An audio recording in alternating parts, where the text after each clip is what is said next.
Today we're talking about finances on the Puff Drink Talk podcast. Conrad here. Dylan. Hilton. George. Scott Schiller. Scott, welcome to the podcast. Thank you, gentlemen. Thank you for joining us here. today. Yeah. So tell us a little bit about yourself. Oh well, originally from Austin, Texas. Oh yeah. I've got I live in Lakeway now. I have 2 children: 11-year-old daughter, 10-year-old son. And I've been in financial planning, financial services. This is my 19th year. 20 years next year. I'll be 40 here in a couple of weeks. And yeah, a little bit about me. What else would you like to know? No, that's awesome. Well, happy soon-to-be birthday. Thank you. You're welcome. Does your son happen to play baseball by chance? Is he part of the All-Star, Centex All-Star? He is on the Texas Mustangs Select League. I will see you. I will see you Sunday. Oh, Yeah. okay. My son plays All-Stars for Round Rock Okay. Goon Squad. So Okay. yeah. Okay. I'll see you Sunday. Are you we're sure? we're I don't Oak Hill. think- We're in Oak Hill today, right? No. Or Sunday? He's on a different team than we're talking about. We Oh, finished up our okay. season on Sunday, this past Sunday. Ah, okay. So, Okay. There's Gotcha. like multiple. So with the Texas Mustangs, there's all kinds of different levels. So they'll have like for 10 and under, there's 3 different teams Right. going on. So Okay. unless he's going to get asked to sub on that team, he Gotcha. won't be there. I think we're going against the Mustang Gold team. I Okay. forget which one. Okay. Let's see. Corin gets Marble really. Falls. Sorry, the Marble Falls 10 under Mustangs Gold. Okay, that's not us. Okay. That's different. Gotcha. Yep. All good though. Yeah. Similar league, so 10 and under for him. Yes. Okay. Not Summer League, but position? All-Stars. Okay. So he got selected from the regular season, and then the best of the best play individual or came together as a team and stuff. Okay. So, yeah. Yeah, he's flexing That's now. awesome. Look at his Congratulations. flexing. No, not at all. That's I'm, great. I'm definitely flexing for my son, man. Yeah, He's- exactly. Yeah, he Good put in for the him. hard work. Yeah, thank you. What position? Third base. Third Okay. base and does some pitching here and there. So Okay. Man, that's great. I yeah. gave him some extra motivation over the weekend. I told him if he hits some dingers, it's $20 per. And he went up His to eyes lit up. oh man, and he's been all over that ever since. He's like, You know what I he gotta said get back? that money. What? 25. I said, Luke is 20. He's trying to negotiate with me. $20. But we'll see. But Conrad, you got to record it. I told him I want to see it. I do. So I have been recording this last week he played 2 games on Sunday. His real dinger was on Saturday. He hit it into the outfield almost over the fence. Like it was a phenomenal bomb. But he got walked, and then he got walked both times in the one game, and then the other he hit a grounder to the pitcher and got out. So he was all upset with himself. He's like, son of a bitch, I wanted that money. I'm like, yeah, I know. Keep trying. I'm just waiting for the next time I see him. He's going to run up and ask me for money. Oh, yeah. Oh, yeah. Oh, yeah. It's a good motivating tool, though. Yeah. At that age, $20 is like $1 million.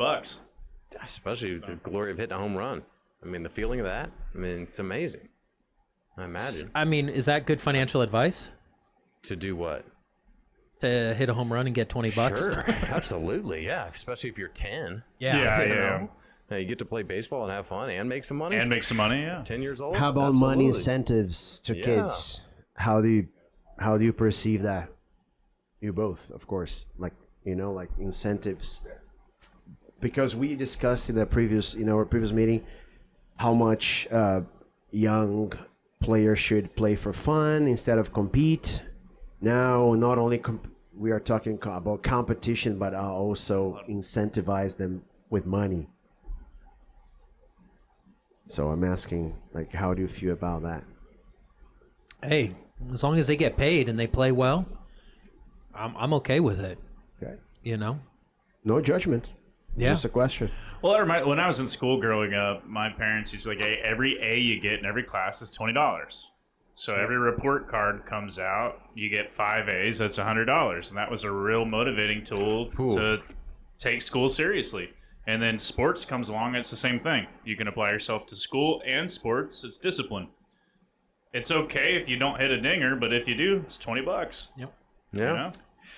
I would reverse card that question and direct it to Scott and say, what would be some good advice for a 10-year-old kid to do with that money? Invest it, put it somewhere, put it in a piggy bank, put it in the stock market. Where would you suggest? Bitcoin. Ooh, good question, man. Well, yeah, for a $20 investment, Yeah. you're going to be pretty limited there. But yeah, I would definitely recommend going ahead and investing You are it. I limited, mean, yeah. you know, for sure, because the idea is you want your money working for you, all right? Exactly. Unless there's something cool you want to buy right then and there. But yeah, if you can put it away for your future, the key with winning with money is you got two things going on. You got time and you got returns, right? So the more time you have, the more of an advantage it is. So if you're 10, you can do really well. From a tax standpoint, you can actually have what's called earned income. If you can somehow have them working for you, they lift up something in your business or whatever else. Now they have earned income, and now you can do a retirement account. You can actually be at any age. So then you can really take advantage of the tax code and take advantage of long term. But I would just say, yeah, in general, I think it's awesome. I think the idea being is having them get a good foundation for earning money, working for it. You work, you get it. That combination versus just getting it. Sure. Becomes a disservice in a way. I always I used to mow lawns for money, and when you're out there in this Texas heat, you're mowing yards, and even to this day, I remember one thing that's changed for a lot of kids, and what's I think would be cool too, is for that $20, make it cash, make it something they hold on to, right? So they physically feel it. I've earned it, right? Versus it just hitting a bank account. So many people now get out of college, whatever else, and it's all done on the phone or whatever else. They don't actually get any money. Right. It never actually comes to them, right? And so you appreciate it and handle it and behave with it totally differently when you never actually get to hold it in your hand. So anyway, yeah. So whatever it is, earn it. And then I would, for fun way that you can handle that potentially say, all right, you get $20 for the home run, but it's double if the team wins. Oh, okay. I like that. I like that. Or say, hey, if the team doesn't win, you don't get anything. Now it's a team thing. You could have hit a dinger. You could have hit a home run. It doesn't matter if you lose. Motivate your boys around you. With the team. So kind of keep the individual and the team, because baseball, of course, is such a team-oriented sport. But also at the same time, you hit a home run, you're helping the team. There's no question about that. Right. It's not like basketball where it's like you hit 10 three-pointers, but you could be a total disservice to your team. It's not the same kind of thing, right? So anyway, yeah. But I'm baseball. glad there is nobody like that in the NBA, right? Yeah, hogging threes. Never heard of that. Oh yeah. Like Boston. Yeah, they're 60 trees. Yeah. A game. Yeah. On the 25%, it's they won't have my money betting on them for sure. Yeah. Yeah. Not like that. I mean, you mentioned that, and I'm gonna connect that to finance. Do you guys with the kids? Do you have a plan for your kids for college? Do you follow a platform and to kind of allocate your some assets in different sort of investments? So when your kids are in school, you're gonna use it. Do you have it like a kind of a strategy? For me, it's different because I'm a military veteran, so the kids are able to tap into some of my benefits that I have. And so my case is different. I think, Scott, were you in the military? No? Okay. So maybe that would be a good question for Scott. Okay. Yeah. Well, Or Hilton. I don't. Sorry, Hilton. We have a few things that we do. Like, for example, Alice took care of Lucas, Okay. my sister. Yeah, the baby. Yeah, the baby. When Camille and Ben were here at the networking event. Okay. So you got a little babysitting money? Yeah, so, and then she got $6 for it. Wow. All right. So, and then she was like all happy because, she was like, she's going to make some money. How long did she watch Lucas for? What about 3 hours, the time that they were here? A couple dollars an hour or something? Yeah. I remember one summer my uncle had a rental property around the corner from the house that we lived in up in Leander. And the entire summer, I rode my bike up there with a rope connected to our lawnmower, brought my lawnmower up, and I mowed it once a week, and I watered it 2 or 3 times a week. At the end of the summer, he gave me a $100 bill for 3 months worth of work, and I thought I was rich. Wow. And then I'm like, you get older and you do the math, like, wow, I was there, a lot, 4 or 5 times a week. Yeah, so it was a win-win because I thought I was making a lot of money and he was paying nothing. But for a kid, I think that's an important lesson. Like, you do something and you get paid for it. You work and you get paid. So yeah, but as well, George is asking something a little bit deeper, like putting some college, right? money into an account or something like that. No, I don't know. I have that yet. It wasn't a jab at you. I was I don't just think you took it that way. curious about that, right? Just to No, make it yeah, clear. Yeah. we have been planning on doing that. It's just like the money is all tied up here in the Life. company, and so Scott is here. We day 0 today, man. yeah. Yeah, let's get it started. Yeah, college planning, it's a very personal choice, right? So I'll sit down with people and we'll talk about it, and for them it's look, I didn't get any money from my college.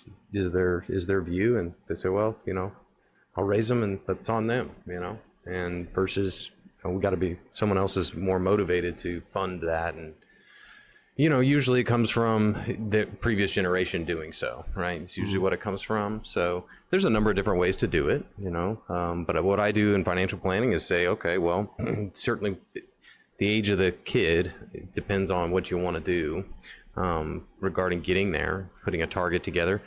But there's a lot of options. The good news is that they continue to get expanded. The tough news is the cost of college has gotten totally out of control, mostly because of the ability for loans to be given. And a lot of it can be viewed as predatory. You're putting an 18-year-old into a ridiculously, incredibly high decision in what they're doing.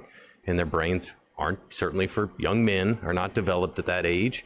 And so they're signing off on these insanely high loans that they don't quite understand. They don't understand the ramifications of what they just signed up for, but they kind of get pressured into it. And so because you're able to borrow so easily on it, allows for the prices to go so high. And we see that similarly with cars, okay? But yeah, the good news is there's a lot of good options out there to save and to put money away, let it grow, and then you can actually take it out and do it in a tax-free way. And then also what's recently been expanded was, the big downside, and what I'm describing is what's called a 529 account, just this fancy number. Okay, now it's not the only option. Yeah. It's not like I'm going to say, oh, we'll definitely do that. Well, let's just back up. Let's consider everything before we do something. And then, but what the big downside to them in the past was always like, okay, what if I save up, put all this hard-earned money into this account, and let's say it grows, and then circumstances change. Yeah. Kid doesn't go to college. I thought they would, but couple years go by, things can change a lot in a short period of time.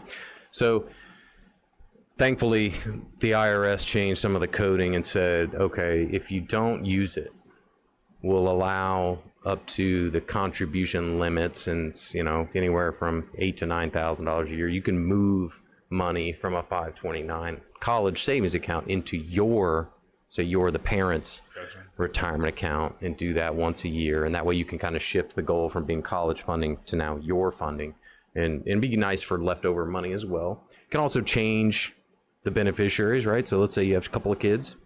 You could have an account on one of them, and then decide, okay, they didn't use it or they didn't use all of it. You could switch it to the other and use it for them too, or anybody. Could be me, it could be anybody. You're not limited to your kids. What's the current return on the 529? So the investments underlying and can be anywhere from cash to fixed income, where you're looking at 3 to 4%, or what's more commonly used are going to be stock funds, stock investing. So now you're into the 7 to 10% range right in there, And so, yeah, the idea is slowly contribute to them over time. There's really no other tax. It'd be nice, given the issue that we face with the cost of it, that we'd get a tax deduction. That would really get people motivated to save for their kids, to say, okay, you put in a certain amount, well, you get a tax deduction for it. Not the case. You don't get any tax deductions for them, but they are nice to have for that. And they have expanded the use to trade schools. so it doesn't have to be University of Texas or anything like that. So trade schools and then, private high schools and things like that. You can use them for that.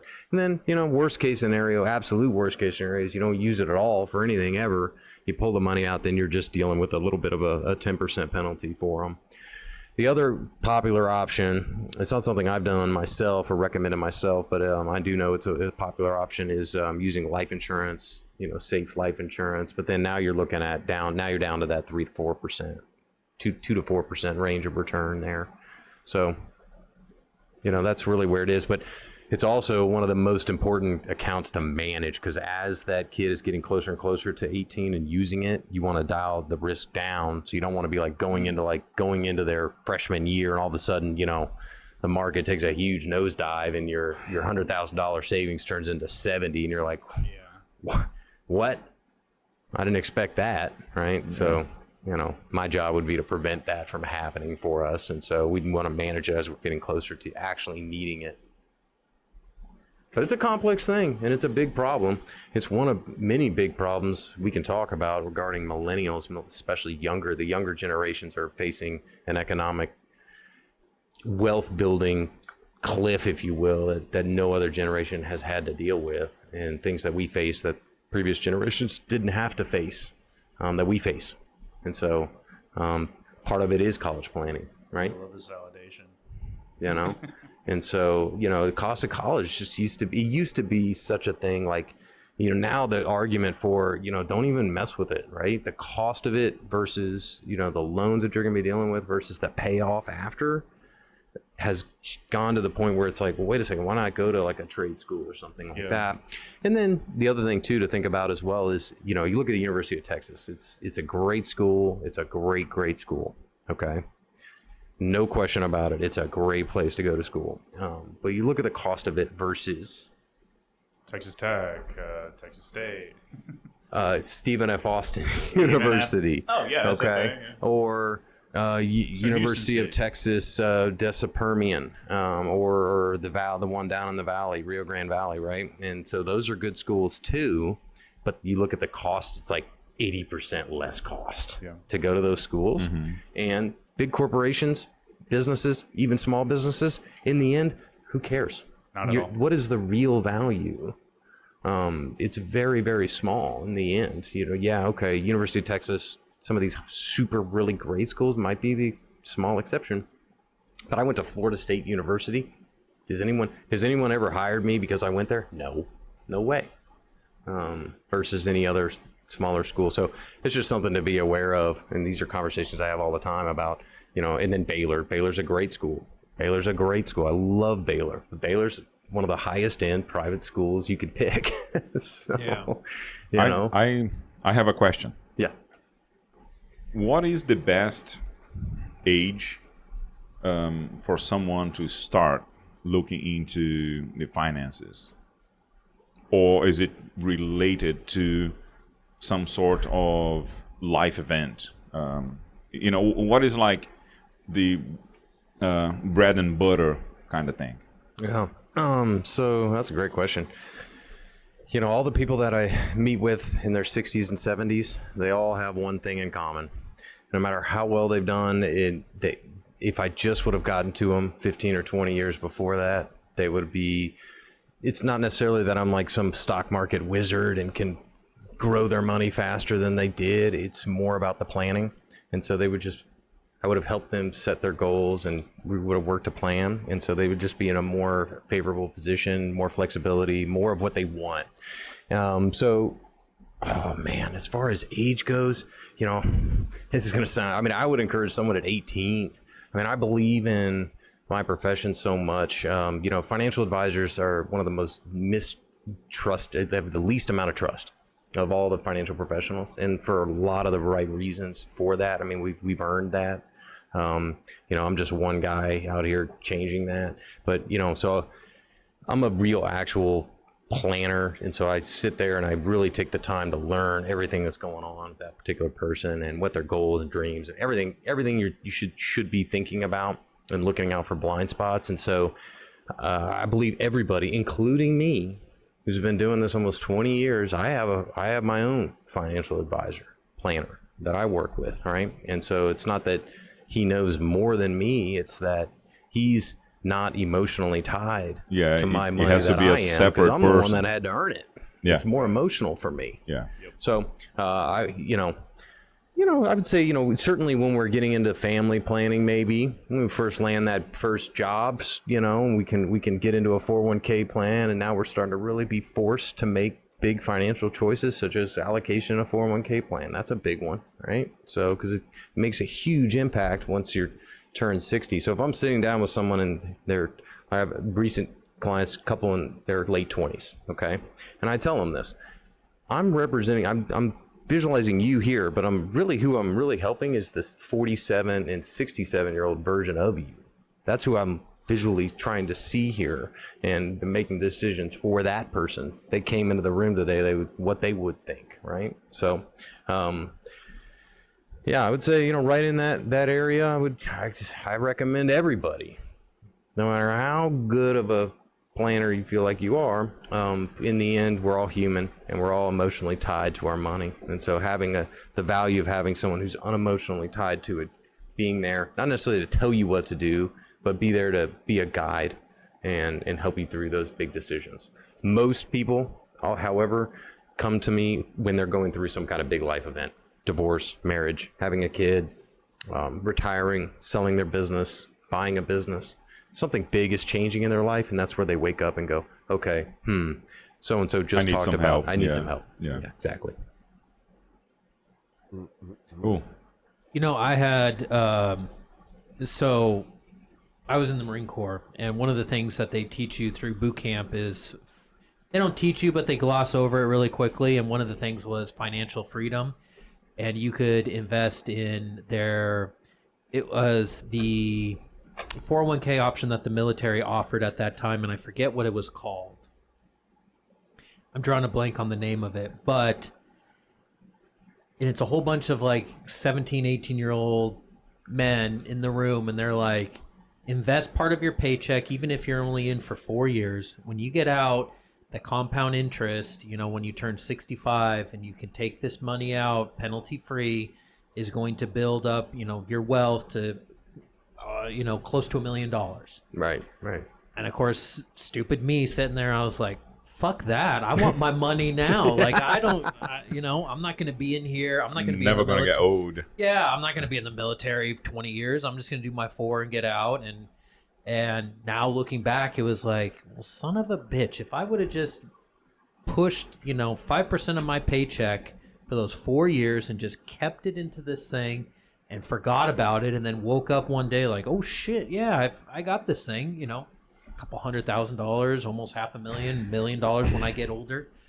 It's one of those things where, Hilton, like you just said, you don't think you get old, but in reality you do. And when you do get old, then you start realizing, I'm going to get older, and I wish I would have listened and done some of these things that the older generation talked to me about, So I guess, is there a technique besides maybe like customer testimony that you talk to people and kind of tell them about investing now or thinking about it now for their future?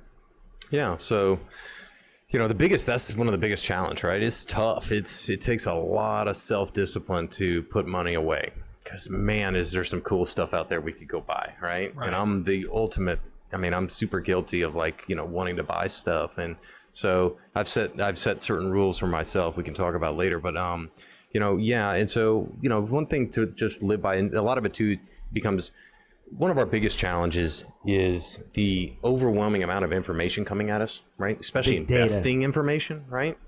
Here's how you should invest your money. Like on YouTube, it's everywhere, right?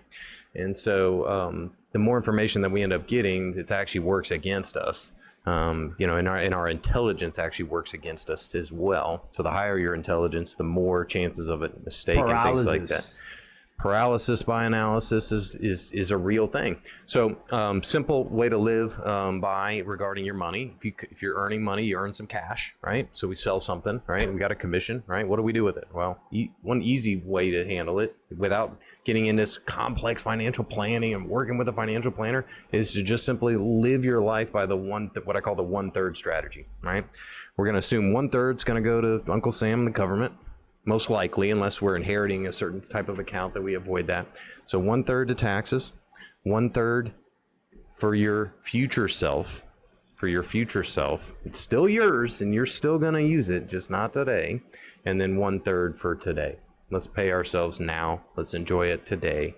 And that way you can create some balance, right? So one thing I really try to emphasize is a lot of people are really nervous and really hesitant to talk to professionals because they don't want to hear, oh, I can't use my money, right? Or I can't buy the things I want to buy.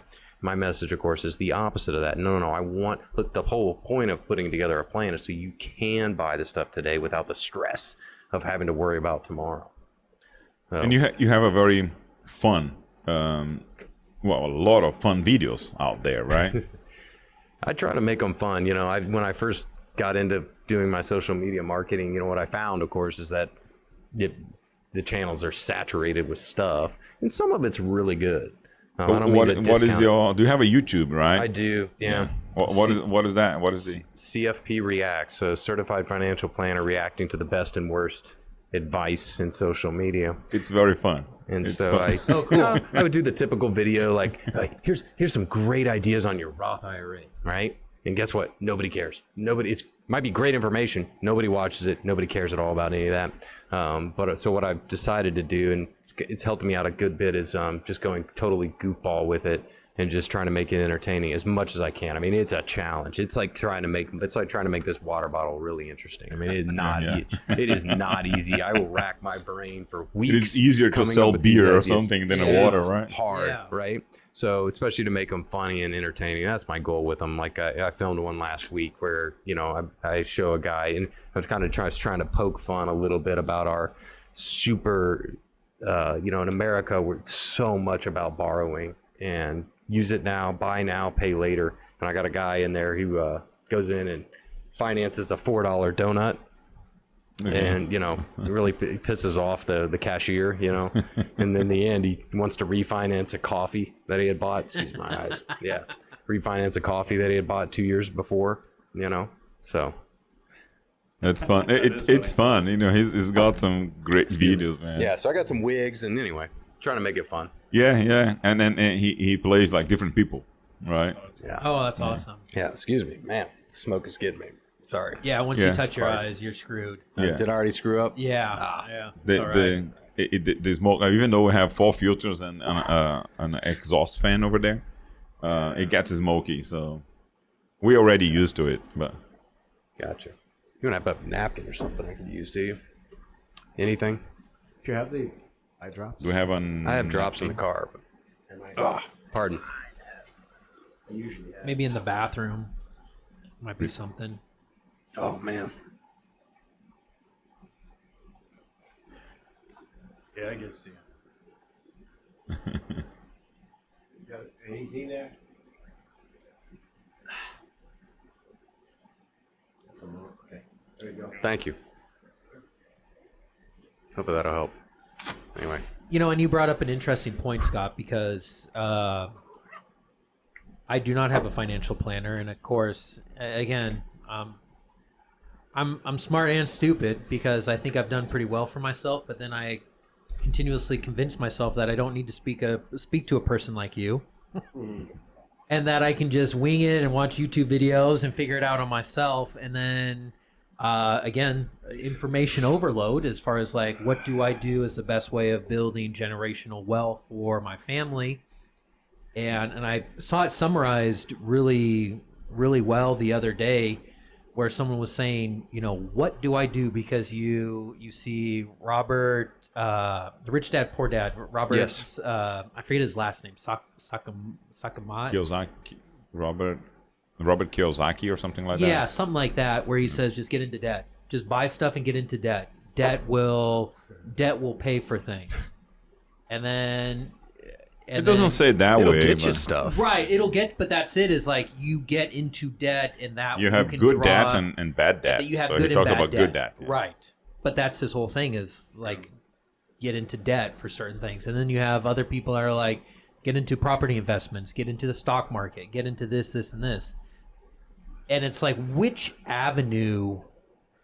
And obviously, it depends on person to person. But I mean, is there like a specific avenue that you approach to with financial planning, or do you contemplate all aspects, or is it just an individual plan per person based off of their portfolio? How do you approach that aspect? Yeah. So I have a particular process I follow everybody through. So the process is the same for everybody, but the plan is absolutely different for everybody. Okay. You know, in many different ways. But we want to look in, and it's not just about investment management. So I do that, of course, right? And so, and again, you're a super intelligent guy, right? And so what happens is the downside to it. So one of the most notorious groups of people that typically underperform regarding investing their money are medical doctors and engineers. Okay. It's a smart group. It's not like they don't understand things. It's that what they don't realize is that their intelligence doesn't simply transfer over to this whole other thing. They think it does. And so it becomes a guide in the wrong way. But I'm looking at and thinking about all kinds of different things. I call them blind spots, okay? So one of the first questions I'll ask somebody is, do we have a will in place, okay? And over 70% of people don't have a will, okay? And is it important? Oh, yeah, it is. And so just little things like that can make a huge difference. And then we're thinking about insurances and then the investment side. But really, for me, it begins with who is this person? What do they really want to have happen for their life? And in instance, everybody at least has some kind of financial plan, even if it's not a plan at all. Right. And my goal is once we have, and what I've seen, my experience is once we have a plan in place, and there's lots of people that I've met that have hired me that did have most of it together. So they invest well. So it's not that, but their stress level goes way down when they're working with me and hearing from me, hey, we're on track. We're good. We're going to get there. And I'll show you, it's not just I think, no, I'm going to be showing you that we're going to get to that 3 million or 1 million or whatever you think is going to be a big enough nest egg for you to live off of and guiding you through that. And so, it's fun because it kind of flips on, because I could tell like right at the beginning of a first meeting that people are guarded. We're talking about the most personable part of your life. Maybe the argument, maybe outside of your health, maybe the other most personable, right? So it's difficult, and it takes a lot of courage to go into a room and open up to somebody, certainly someone you just met, or maybe you haven't had a conversation with before or too much of before, and give up some. It's a control thing as well for us, right? Yeah. We don't want to give up that control. And my message is, you don't have to. Don't worry. I'm not going to tell you what to do. I'm here to make the plan you have better for you. And help you through it. I still want to buy my cigars. You can't take that away from me. No, buy them. I want you to have them. I had someone in that they're big on that, right? And my message again how is was the market right so, now? Because yeah. I mean, the fluctuation in the market with some of these companies losing a lot tariffs. And the tariffs, and it made a lot of companies lose points in the stock market, right? So. I have a friend that was like, man, my 401k is down 100,000. You know what I mean? The guy makes a lot of money, and he was like a little stressed out. And you know what I mean? Yeah. But how is it with the industry that you belong coping with on these changeable conditions right now? Yeah, so in my industry, financial services usually thrives in volatile markets. When things are down, that's usually a good thing for us, in the sense that it helps reveal, oh, wait a second, these things don't just go up every year, there can be a loss incurred, right? So, right now we've had an up and down year, so far here in 2025 through, halfway through June, we had a big downturn there in March and April through the tariffs and all the talk about that. But quiet, don't tell anybody, but you know, things have come right back up, right? So, and now we're back to positive territory. The last 2 years have been phenomenal growth years. 2023 and 2024 were both 20% plus return years. Fantastic for the stock market. Over the last 89 years, the S&P 500, the 500 largest stocks in the United States, has averaged about 10%. Okay, so I get people call me, say, you know, hey, I really want to, design something that I can get, that 15 to 18% return. I have to tell them, look, bad, I'm not your guy, because there's no way that's going to be doable in any kind of consistent form. Or you're going to get into very high risk. Yes, and any time that there's additional risk, there must be, for upside, the associated downside risk must come with it. There is no breaking of that rule. And that's another thing that gets misunderstood too much too, which is, well, what about high return with low risk? That's not legal. Okay. Yeah. That's not legal. So watch out for that. But, yeah, so the stock market is a great tool for long-term growth. If you need this money in 5 years, don't use the stock market. We don't want to use the stock market. We want to use something else. The return won't be as high, but it'll be there for you in that 5 years when you need it. But if you don't need it for 10, 15 years, or in this case of a 401k plan, and also if we're going to contribute to it, we're going to add money to that. Yeah. That in its own is a risk management tool. So we're going to be buying. So if you're, anyone under the age of 60 and you have a 401k, a bad down market is actually a good thing for us right now. We're not trying to retire right now. Now, we want a down market. We want prices down. We want panic in the streets right now. We want to buy stock at lower prices. We don't want anything high right now. Interesting. So it's another way to look at it. But, so I think it's in good shape. I like using the stock market in the right scenario. We don't want to be crazy with it. And the other thing so much of our industry and gets talked about, especially on these YouTube channels, is about investment selection. Which fund should I buy? Which stock should I buy? Right. What portfolio do I need to design? All of these things. But the reality is that what gets lost in translation a lot of times is that the key to good returns is not so much investment selection. Investment selection is important, and I spend a ton of time on it, but it comes down to our behavior. Our behavior is what really drives it. And so there's this company called Dalbar. Nobody's ever heard of. Dalbar is the spelling of it. And they've done research for 50 years on investor behavior and returns, and what the average investor vastly underperforms the broad indexes. And it comes down to our behavior. And so allowing our emotions, fear and greed, but fear is the big one. People reallocating in their 401k in their 40s, and because they're down and they panic and they sell out or trade out or go into bonds or whatever else. I mean, it's a tremendous mistake. And when you look at projected what that did to them, it could be $1 million, the difference there, So probably the most valuable thing working with a professional will bring you is that being that ballast, being that control mechanism for you, not helping you not panic. I called all my clients, of course, as we're going through the tariff stuff. They're hearing from me ahead of time. Like, don't worry. I know there's a lot to worry about. Okay. And you're hearing about a lot of bad stuff, but our plan's fine. We're good. You're still contributing to your 401k. We don't need this money for many, many years. There's nothing to worry about. You're good. And so that's the value of inaction. It's difficult to measure, but that's probably the most valuable thing a professional will bring is the. But what if you have like a customer that is looking into the short term? So let's say they have the long term, they have the medium term, and they have the short term. Do they get like stressed out and you have to change the way you talk to them in a certain way in order to try to get it down, the emotions, so that they don't feel freaked out? Yeah, so I put together a portfolio earlier this year. Somebody needed this money, and their plan is to buy a home with it in the next 12 to 24 months, 1 year to 2 years, right? So I'm putting it to work for them, and I know that they have the potential to call me at absolutely any point and say, I need this money. Okay, so it needs to be immediately available. But then at the same time, and it needs to have absolutely zero to no, as little risk as possible. And this is the really only benefit to a higher interest rate environment is we can get a decent amount of return off that, right? So we can get 4%, 5%, while we're just sitting and waiting for them to come across the right home purchase that they want to make.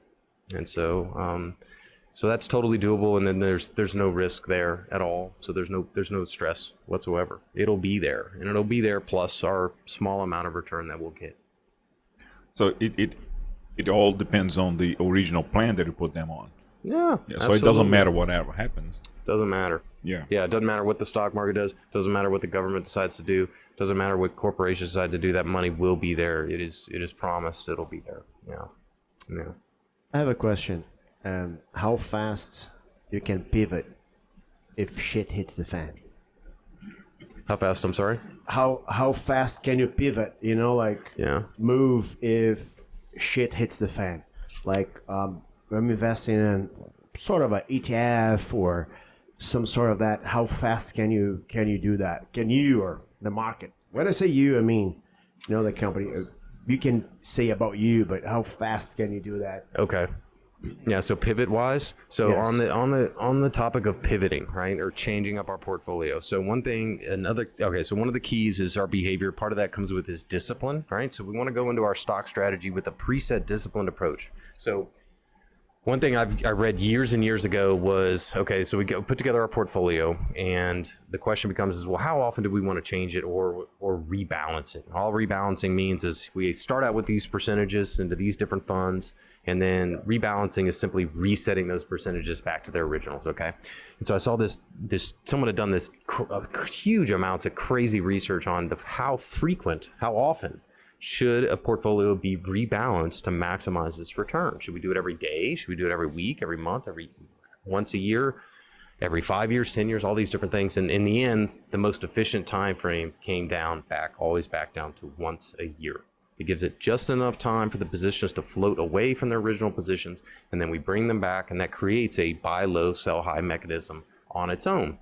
The exception to that, to answer your question, George, is what I put in place, or one particular rule is I wait until a year had gone by before we rebalance, unless we've entered into what's considered technically a bear market. And a technical bear market is a 20% loss from the previous market high close. So this year in April, we almost got there. We're 18.9%. So I was calling people saying, hey, we're close. We're 1% away from going ahead and triggering our rebalance early and taking advantage of that pivot so that we can buy low on our stuff. We didn't get there. We were 1% away, and things have come back. So maybe we go through all of 2025 without incurring a bear market actually happening. But otherwise, just doing on an annual basis will get you where you need to go. And the goal is to get that 7 to 10% return, which is a big return over time. When you think about over a 20-year period, you can grow money incredibly fast that way. Oh yeah, it's not bad. And so as far as control of the portfolio, it can be done anytime. As long as the markets are open, we can pivot and trade. Every once in a while, people come in, as much as I do planning and having an emergency fund and money set aside, things just go beyond our imagination. So people at times do just need the money, okay? Call me, hey, I need $2,000 or I need X amount out. Give me 2 days and I'll have it in your bank account. I've got it linked in there, and we just send it over. I need to sell a position. It needs to settle, and then we shift, and then we transfer it. I asked you that because as a foreigner, I'm concerned about bringing money to the U.S. right now, and I'm concerned to leave my money in Argentina and Brazil. You know what I'm saying? Like, I'm concerned I know that I could have had better returns, but I want to cash. It's D0. I know that back in Brazil is about 12-13% return. You got to deal with the interest rate, inflation in both countries. Then you have to deal with the interest rate in both countries. Then you have to deal with the exchange rate. Right. Usually, because of the spread in Brazil, in the long run, it kind of it's worth it. even if since I'm here, I think a real, which is our currency, is I think it was 1 to 3.75, and now it's 1 to 5.50. Yeah. So it's like 50-60% devaluation. But I had 14% a year. Right. So when you put it in the long run, but I remember a friend was in China, and then they closed up China in 2019, December 2019. I had all my money in cash in January 2020. It's like, are you crazy? Are you putting all your money in cash? I don't know what's gonna happen. 15 million people are in a lockdown in Shanghai. Yeah. 15 million people? That's not nothing. No, that's going to affect things. Just what I'm saying, like, okay, Yeah. so I didn't make much money from March 1st to March 23rd. I didn't, but I started buying later when the market started going up. But I went to the obvious ones, right? Cruises.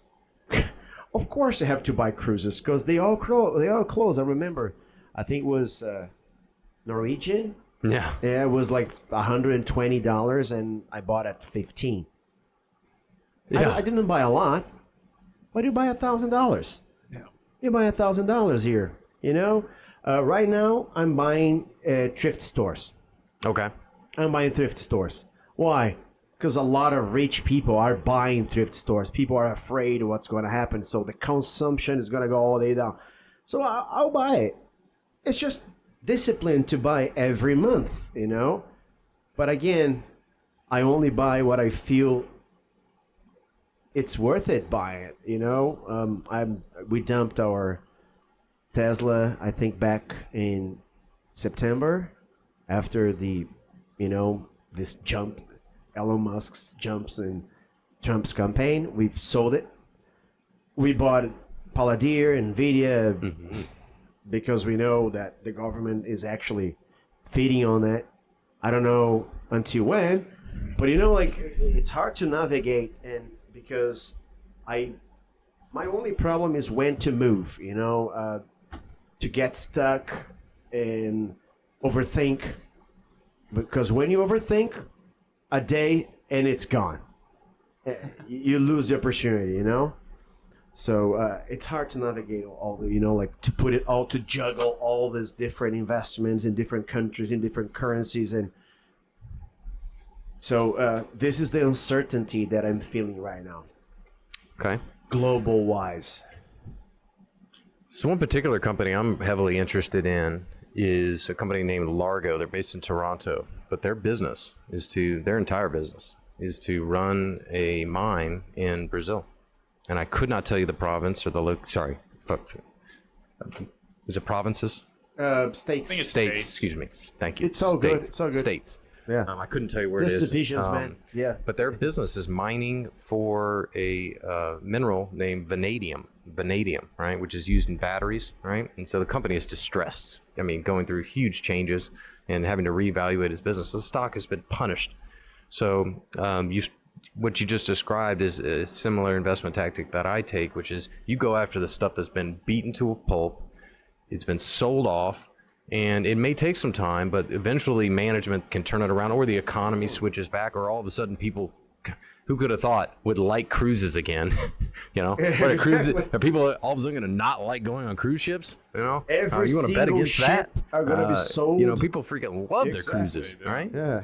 You ever been on a cruise? I mean, they're freaking fun, right? So most people have a great time. Not everyone, I understand, but Yeah. It's not for everybody. But I hear you. So what may help is having a kind of two-front strategy. I'm just thinking out loud for you, George. Sure, Two-front strategy. One front is just a generic, boring basket of good, gross stuff that just sits there, and you do your annual rebalance, and you just let it hang, and it's just always there. It's always invested, up, down, doesn't matter. It's just always there. Reinvest dividends. It's just sitting there. Yes. Yeah, it's doing its job. It's chugging along. Second front is the opportunistic, right? And that will probably reduce some of your thought, and that'll probably help your decision making on that opportunistic front, knowing in the back of your mind, I've already got this is that's already going on. It's always there.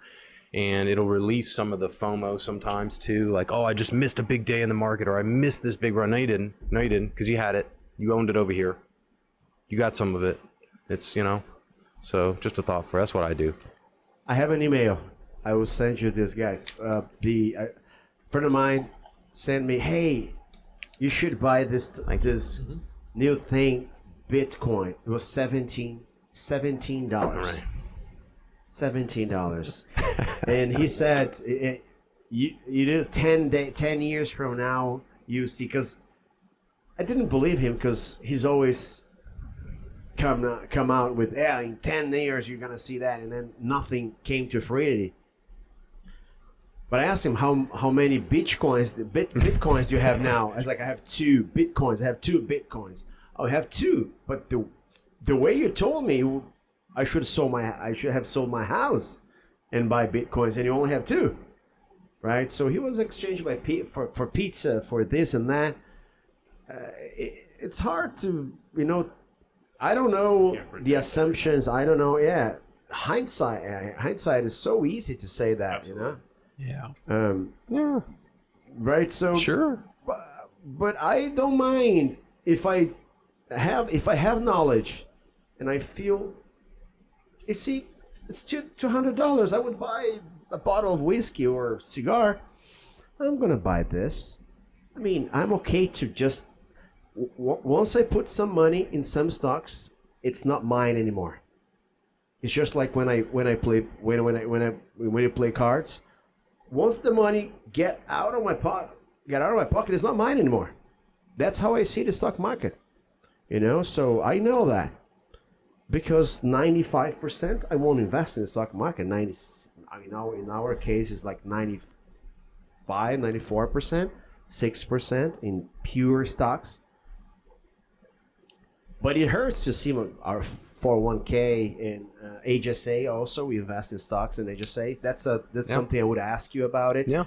We paid $7,200, I think, per person is the maximum we can invest, right? Yes. Every single year, Yeah. $7,200. Okay. Yeah. That's the first thing, right? And I'm not very familiar with the IRA, the no, it's IRA. You got it. Right, IRA. Yep. The IRA. Yep. Uh-huh. I'm not acquainted. I'm not familiar with how we should use it for 401k. Then move to the IRA. I know that there is a mechanism to do that. Yeah. But it's so complex, and so many people say so many different things, as you mentioned, the big data, that like I'm safer in an ETF. Right. I'm safe in my ETF there until if I don't find anything that is more convincing than my ETF, I won't move. Yeah, it's probably a good strategy. I mean, it's all of those different decisions. Do I do a 401k? Do I do the IRA? Do I do the Roth IRA? HSAs are great. It's a great option to have, but there's so many choices. See, what it used to be, a lot more simplified for us, George. And so I think you touched on this earlier, Conrad, which is we used to have this beautiful, wonderful thing for saving for the future called a pension, and a pension was just fantastic. It removed all of that bad behavior and the bad. The easy way is just simply, it just comes in. You don't have a choice. It has to come out of your paycheck, and it goes in. And you don't have to manage it. Well, you have a professional team managing it. And then when you go to retire, it pays you out, right? It was perfect. And what happened over time in the 80s and 90s is these big corporations started to realize, number one, what really started it was people started changing jobs more. Okay, the job market switched to where people didn't stay at the same companies for 30 years any longer. That caused them to start to look inward and say, wait a second now, why are we taking all the risk of managing this stuff? Why don't we make, and the 401k was never designed to be the sole and the key for retirement. It never was originally designed for that. It was designed to be a supplement to a pension in case you actually wanted to take money out. Okay. Well, now here we are today. We live in the 401k world, right? It's the dominant player. And so now the corporations got together and said, well, we're going to push all the risk onto our employees through the 401k plan. And the more options you give people, the more chances there are for the mistakes to occur. And here we are today in this major retirement crisis that everyone's facing, right? And you see people, older people working at, I'll just name one company. You see older people working at Panera, right? And we know they don't want to work at Panera. They're there because they have to. And it saddens me because they've worked their whole life and don't have anything to show for it. Whereas just a simple strategy and plan would have really been nice to have. So anyway, I hear you. And the decision to do all of these different retirement options and which accounts to be in are all come down to the individual for sure. All right. There is no one blanket, boilerplate strategy that's all it works. It just comes down to making sure, okay, what is our income? What kind of tax savings can we create today? And from an investment standpoint, we can really do just about the same stuff in any one of them. It just comes down to what's going to be better for us. Taxes, saving tax now or saving tax later. All that comes down to your planning. All right. And that's something that's a great one to put on your financial planner. Hey, what should I be doing and why? Go crunch the numbers, and that's what I do.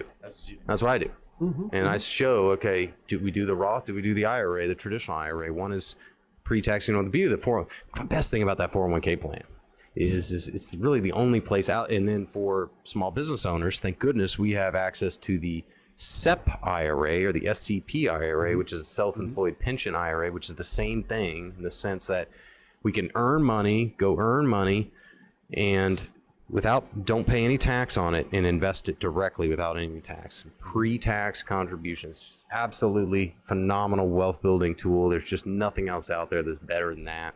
And so for the most part, it's that. But, the only way to really know is to have someone do a full plan, figure it out. And I had heard, Scott, and correct me if I'm wrong, but the tax code was written for, not the whole tax code. Not obviously the IRS didn't write taxes and tax code for small business owners or business owners, but a lot of advantageous tax filings are for people that own small businesses. It wasn't designed, the structure of the United States and taxes wasn't for somebody to work for a corporation for 20, 30, 40 years.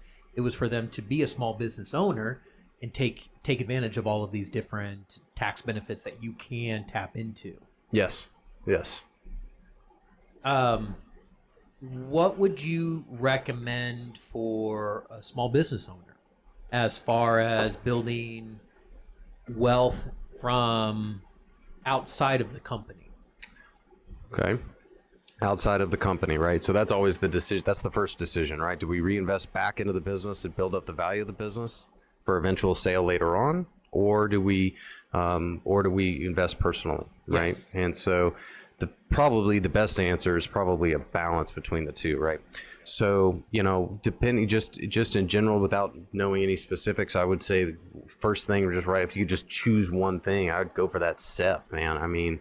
Again, you're talking about pre-tax earnings going to work for you right away. But you're absolutely right about the tax code benefiting wealthy individuals. And I don't know if you guys saw, it was a couple of weeks back, the news hitting about this, the SALT tax. The SALT tax, right, that the House of Representatives passed. And so what that did is, when you really look at who benefits from that, right? And it's easy to see, right? So what it did is for someone that pays a lot of state and local tax. Now here in Texas, we don't have any state income tax, all right? But what we get nailed on is property taxes. So we get capped at $10,000. Well, if your property tax is $15,000, well, you can only deduct 10 of it, okay? And the purpose of this bill is, if it goes to the Senate, is all the way approved, is to lift that cap up to a much higher number. Well, that benefits, the top, so only about 10% of tax filers itemize. So most people, we get the standard deduction. It's about $16,000 if you're single, and about $30,000 if we're married filing jointly. Okay, so very few people, even small business owners, have enough out there to deduct to make it worth above that standard deduction, right? So very few tax filers itemize anyway, and most people that itemize are normally the super wealthy. Okay, and they're the ones that are going to benefit from this bill. So you might ask the question, why is our federal government going through all these hoops and creating all this stuff that benefit people that Do they really need that help? Do they really need it? And so the counter to that is, well, yeah, give those tax breaks to the super wealthy so that they then go spend more and generate more out of the economy, buy more stuff, support more small businesses, redo their flooring, things of that nature. Okay? Kind of like a trickle down effect. Yeah. Thank you. Yeah, that's a better way to say it. The trickle down effect of economic policy. So, it kind of, in a way, it's suppressing, right? So, the way to fight it is to take advantage of what you can and do that planning and take advantage of it. But yeah, so, putting aside for your future, having a plan for it, and you work so hard for that money, doing your best to make it work for you. One of the biggest things is, so number one, the fastest, the fastest growing business in the United States is sports gambling. Okay, sports gambling. It's fastest growing business in the United States. Okay, I heard that. It's pretty crazy, right?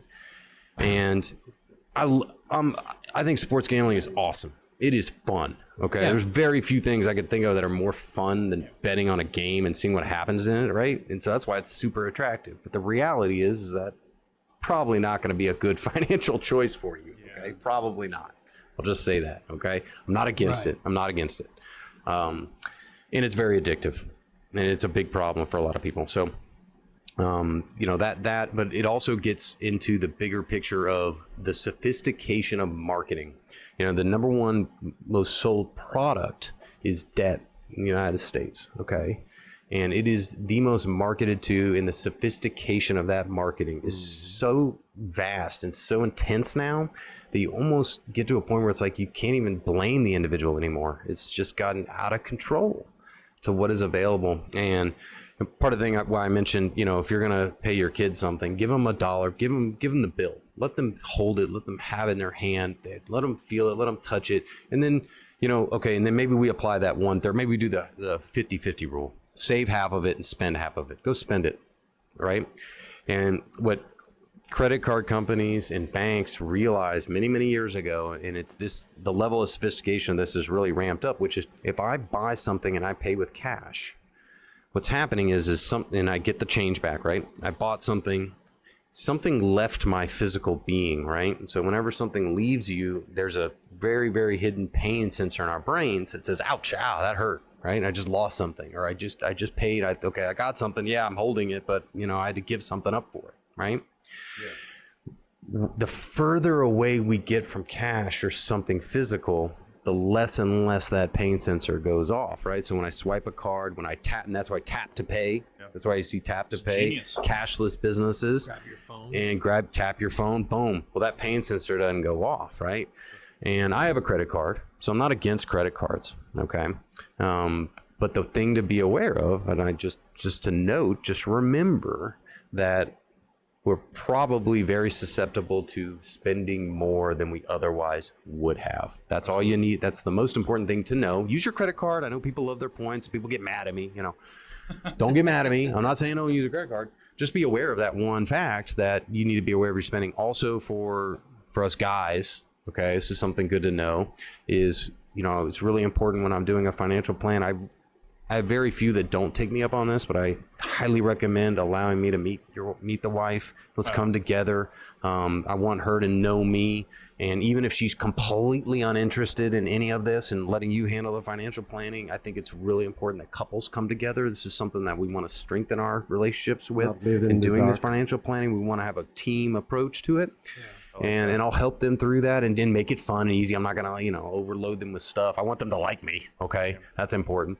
But also, the marketing to women is very intense, right? So they are really susceptible to this because of the, social media and the comparison game, right? And so when you think about makeup and clothes and shoes and all of this stuff, and I just see it very often. I know I'm stereotyping a bit. It can go the other way. I've got another one where it's like the wife is very much conservative with spending, and the husband, he just can't stop buying Escalades, right? She's like, I can't get him to stop, And so it doesn't have to be that way, but it tends to trend towards them. So they're very much a target. Well, the sport betting is pretty much like a man, right? So it's the men spending the money on things that Yeah. actually shouldn't, right? Yeah. Well, we have to wrap up the podcast, but I God. do have one. Just like a lot of questions. Yeah, okay. sorry. Sorry, We I got ramble. we Yeah, got so. Scott back. Yeah. I'd like you to leave like a teaser as a message for somebody that, and it doesn't matter the age, doesn't matter life situation, and I know they're very good at it because I know you.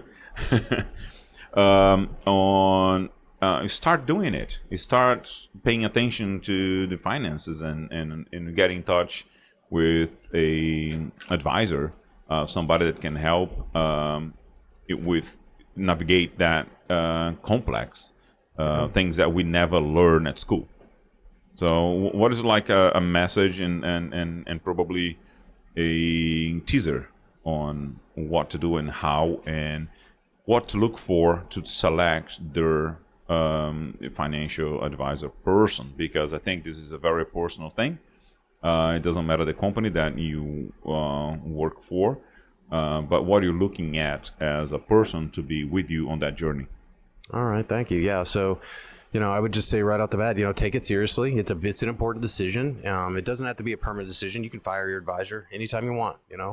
So it's something where I'd be the first one to recommend. One of the first questions I'll ask somebody is, have you ever worked with an advisor before? And if the answer is no, I'll recommend.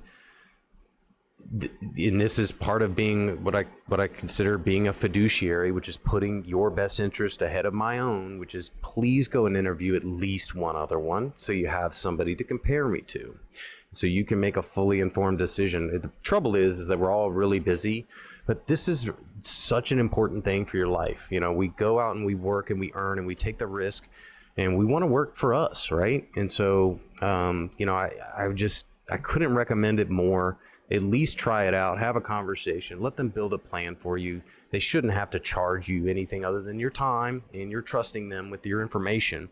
There's some other easy ways you can do some basic due diligence on them just to make sure they're at least legitimate and they have licenses and they're not suspended or something like that. And I could show you how to do that in 5 minutes. It's real easy to do. But interview a couple of them. That way you can get a feel for them. And don't be afraid. Here's the thing I'll certainly say that I think is important. Don't be afraid to ask difficult questions. Press them. Don't be afraid. Ask them. How can I know for sure you're not going to steal my money? That's my favorite question. What is the red flags? That's a great question. Red flags, promising returns that don't sound right. Trying to sell you on something right away. This is a process. This is a relationship you want to have with somebody for a long period of time, hopefully for life. So there's really no rush or anything like that.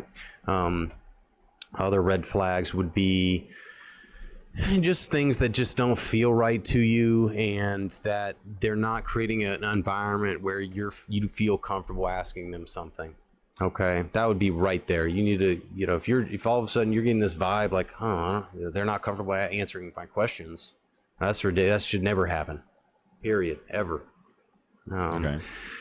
The big one is the promising of returns that are too good to be true, especially in this business, for sure. If it's too good to be true, it is. It is. And watch out for frauds. Be careful. Be diligent. And get a full view of what you're doing. But it's one that you want to be happy about it. I don't want to paint some negative picture here. This is a good thing. This is something to be proud of. It's a very challenging environment. Having a professional guiding you is important. They will help you. They will add a ton of value, and they're not free, but their cost. But what the value, the service they're going to be giving you is definitely worth it. If any point you don't feel like it's worth it, you just walk away and say, "Hey, I appreciate it, but I'm going a different direction." Sound good. On that note, Well, before we wrap up, Scott, how can someone reach out to you? Oh, well, thank you for asking. all right, Well, yeah. you can check out. Thank you. Well, please check out my videos. Right, if you want to see a grown man financing a $4 donut, you'll be able to see that on my I know channels. for a fact I'm going to. As soon as I leave here, I'm subscribing and checking those out. Okay. Well, I haven't launched that video yet, but you Right can see crowd you here. can see all kinds of other ones. that I've done. I something. saw a guy Piques buying my a, interest. I I did like one that. guy buying a Cybertruck to impress his girlfriend. How it goes, right? So you can check that one out. But basically, best way to get in touch with me is my website, schillerwealth.com. You can set up your free no cost discovery call with me. We have a confidential conversation about you. And then, or just my cell numbers, 512-791-8910, 8910, 512-791-8910. Best way to get a hold of me. Yeah, let's link on the description your YouTube channel, Please. and then we keep that within YouTube. Yeah. Yep. I'll get your website on there too. Thank you. We'll get the link directly. Thank you on the so much. This is description. fun. Appreciate Yeah. you guys. Yeah. Definitely. Yeah. Thank you very much for tuning in this week. Great guest. Scott, come back another time, please, because this always is very interesting. I know George over there has 2 pages worth of questions that he didn't get through, so unfortunately we have to cut it off now. I know I have more questions. I'm sure we didn't answer. Yeah, I didn't get a chance. Next time we'll skip the baseball. Yeah, fine then. Got only that like- over here. That was only like No, 5 man, minutes. priorities. Don't even give me that bullshit. Anyways, thank you very much for watching today's podcast. Do not forget to like. Subscribe. Comment. And hit the notification. Share with a friend, and we will see you next time. Thank you very much. Thank you.